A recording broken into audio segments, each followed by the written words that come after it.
1969, I came to Goler Canyon and came to the Barker Ranch with the other man that was with me by the name of Bob Berry. Now, he had been in here, in this canyon, in December of 1968, and he saw all of these girls. And being the type that he was, well, he wanted to come back because he figured that he could come back and have himself a little pleasure at their expense. And so I know at this time that that was his real motive for coming back. But my motive for coming here was to see if I couldn't make this a profitable business adventure. So on the night that I arrived, I met Brooks Poston and Juanita Wildbush, or Joan Wildbush. And they were living in the big house on the ranch. And we talked to them for a while, and then Bob said he would go, and we would go and stay in the cabin that was just to the left of the house as you face the ranch. And in the meantime, as we went along, I got Brooks to go and work with me to get him out of the lethargy state, as I call it, that he was in, to get him to climb mountains, to do things, to build his physical body back up to where that he could be a man again. And then one of the other boys came, this Paul Watkins came, and he decided to quit Charlie and come and go with me too, because it was that I made more sense to them than he did, and I could explain to them what Charlie was doing, that it was ridiculous, it was idiotic, that it had no value whatsoever to them. And so by this time, I had already stolen Charlie's top man, or one of his men, that he considered one of his good men because he was able to participate better than anybody else in the sex act.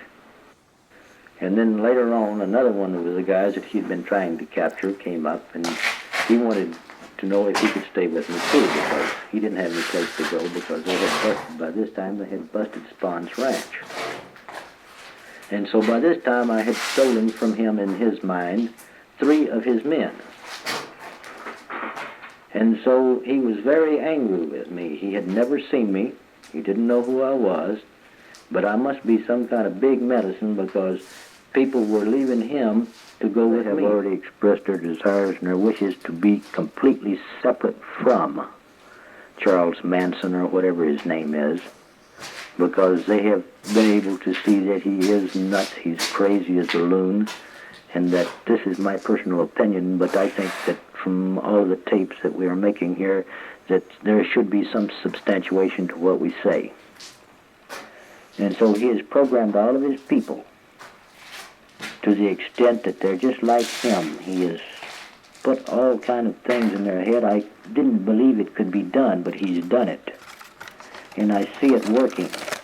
And I had him around me for about 3 weeks. I've never met the man until just about 3 weeks or 3.5 weeks ago.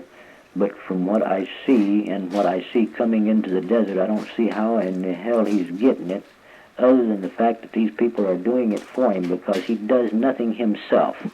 Idea now is to kill as many cops, as he calls them, or pigs, or he calls anybody that works with law officers in any way, they're the beast.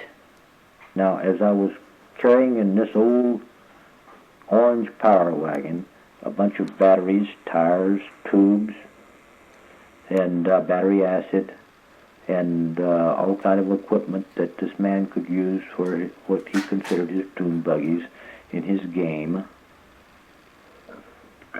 all of a sudden materialized into the fact that he really was nuts, that he was being pursued by the law, because all of a sudden I was confronted by a highway patrolman and a park ranger.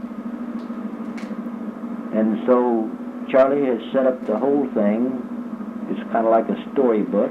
It's all working out just exactly like he said it was.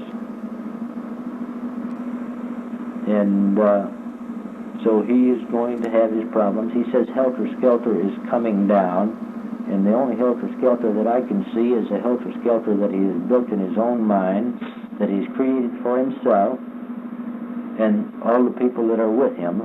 And to him, that will be Helter Skelter, and it will come down.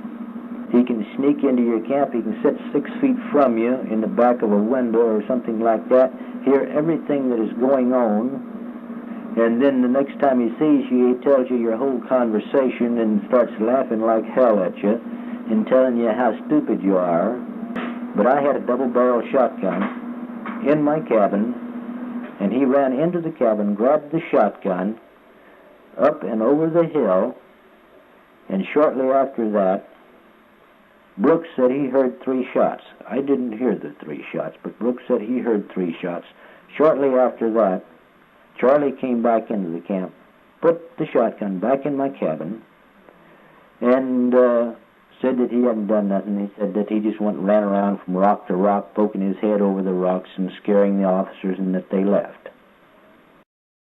Charlie did come back into camp that night, and they had a dune buggy with no engine on it in the yard, and they came out with this guy named Tex and one girl by the name of Brenda. And they stayed there till about 3 o'clock in the morning until they had the motor on the dune buggy and drove off.